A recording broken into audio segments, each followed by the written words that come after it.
welcome back to the Alignment Academy with Reema. I'm so excited about today's episode. Today we're going to be talking about flow and how you can flow more in your life and really shift from this place of overwhelm and hustle culture and being burnt out and overworked into a more flowy, easeful, fulfilled, sustainable life. And I feel like this is really important for so many women because a lot of women are drowning, a lot of women are overworked, a lot of women are depleted, and shifting to a space of flow could be so beneficial for so many women. And that's exactly what I do. So I help women who are drowning, who feel depleted and overworked. I'm a life coach. I help them completely shift their life. So I'm so excited about today's episode.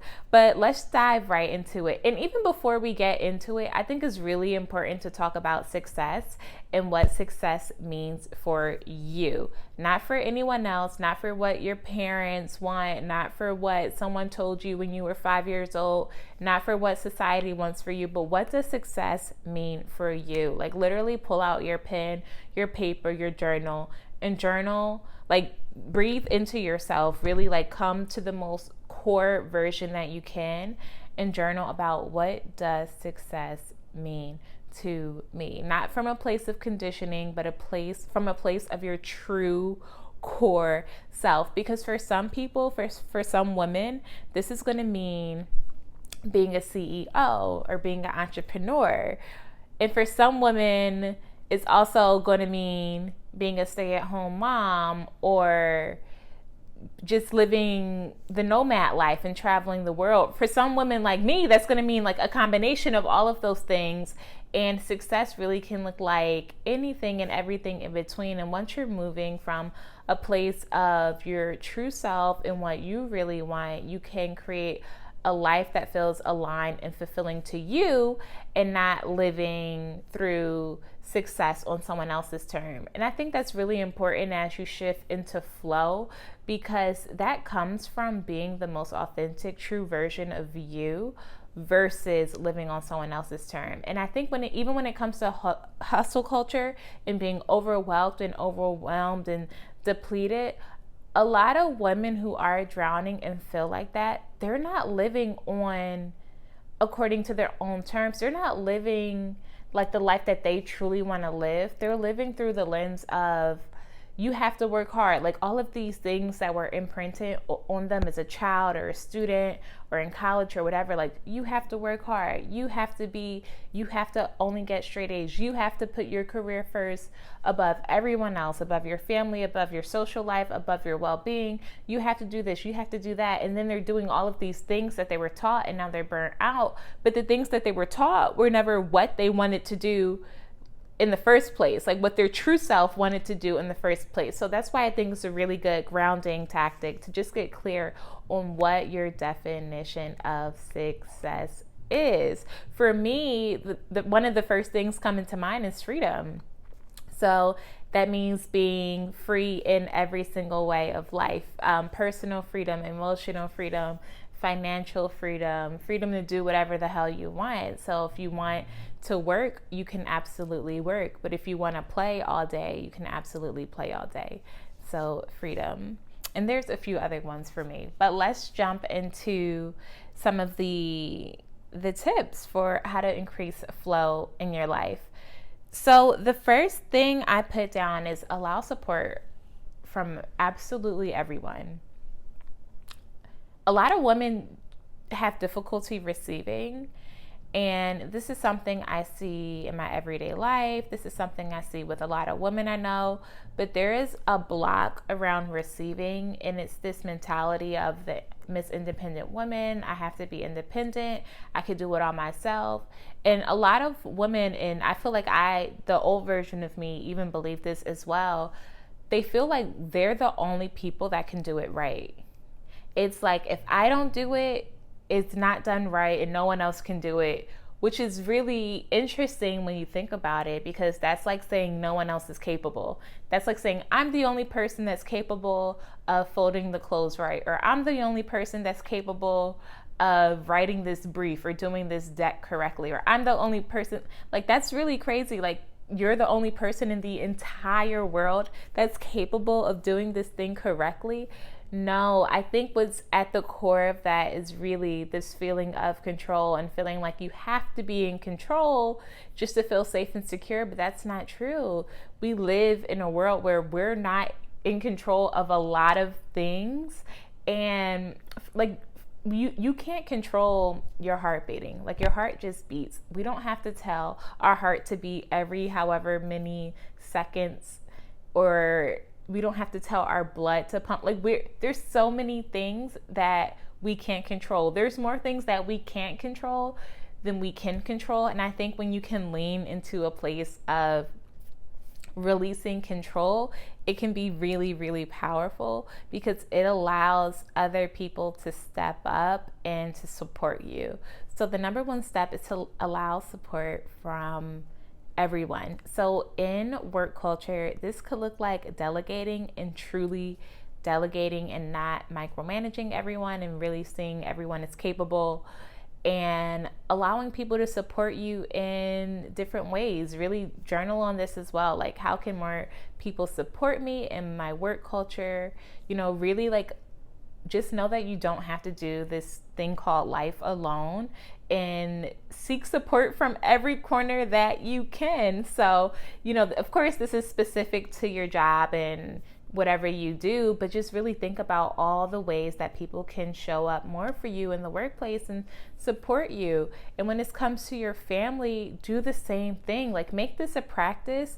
Maybe take out your journal and do this for every area of your life. So do work life, do family, do friends, do how can you support yourself more, and really just allow help, because that's like, it feels so good to me when I receive help. And even when I'm not receiving help from something physical, like another person, I still feel so good in my body knowing that God is like always backing me up. It just feels so good to know that I don't have to do this alone. I don't have to do anything alone, and that I'm always supported, whether the support is very obvious and it's right in front of me, or whether when it's like not so obvious, I know that I'm still fully supported always. And it feels so good. I'm telling you, try it out, practice it. You can start small, but just imagine yourself like opening up like this to support more and more every single day, and allow it to trickle down throughout every area of your life.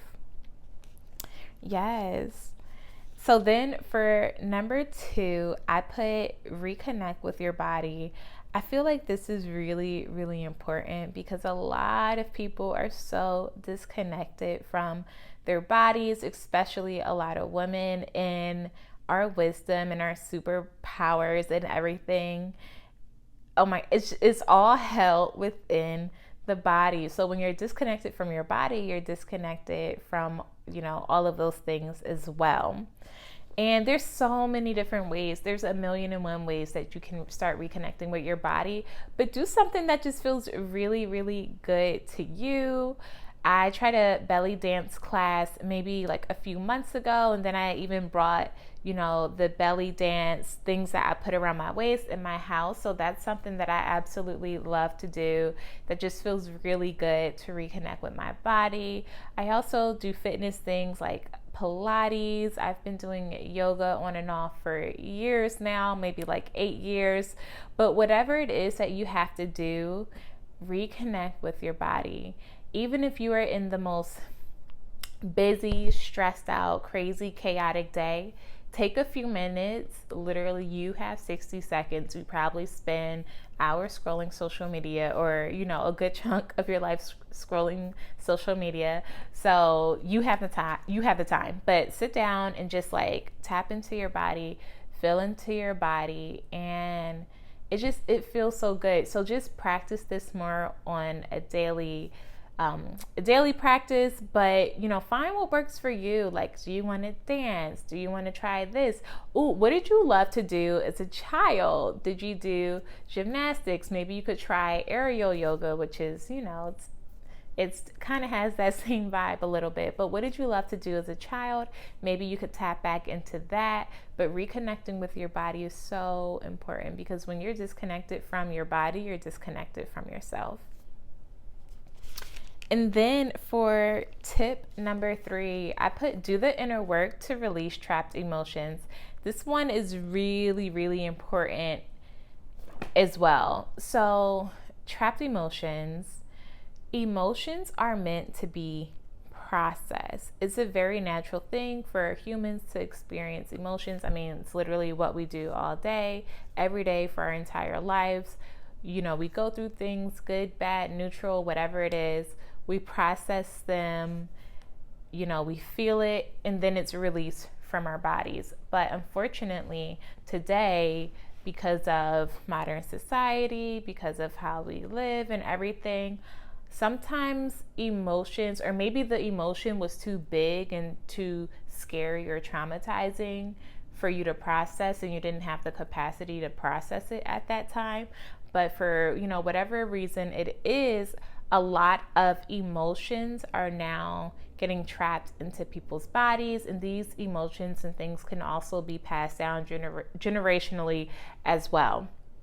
So when you think about it, it's like, imagine you have someone's body, but then they have a stuck emotion right here of anger or bitterness or sorrow or sadness, like whatever it is, or they have a trapped emotion in their heart here, or they have a trapped emotion here.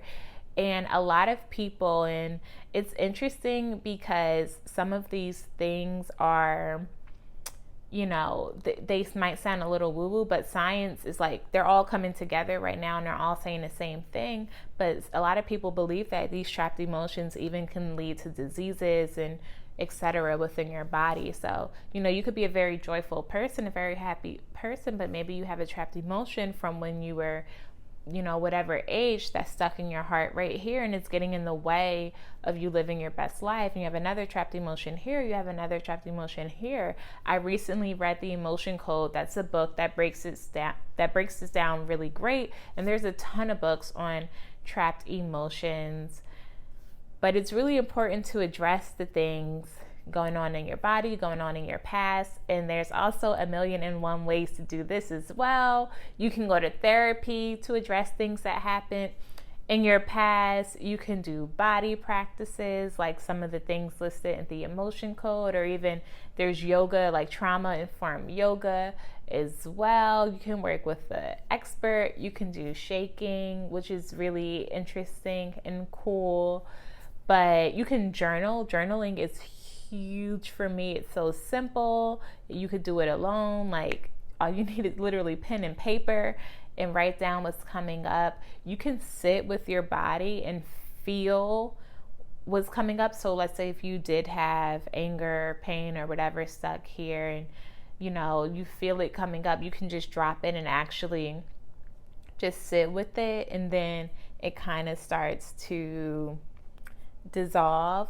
You can like you can sit with things and open your heart up to it and allow things to dissolve. I mean, there's so many ways. I really recommend you to just like sit with it, see what ways work for you. If you want to dive deeper and read a couple books on trapped emotions, but just know that sometimes, you know, there's these blocks, there are these things that are getting in the way of you living your best life. So I highly recommend everyone just look into trapped emotions and see if anything's coming up from childhood. Go to therapy, work with life coaches, do whatever it is that you have to do, and invest in yourself. You know, some of these things like journaling or reading books, you can absolutely do at home. If you want to take it a step further, invest in yourself with therapy, life coaching, whatever it is, because you are your biggest investment in life. We so easily invest in other people, our jobs, other people's businesses, etc. But a lot of times we forget to invest in ourselves, and you are literally the most important thing that you can invest in your lifetime. So that was it for today's session. If anyone is interested in working one-on-one with me, definitely reach out. I'll leave my email below. But I hope this reaches whoever needs it, and I hope everyone has a beautiful day. All right, bye.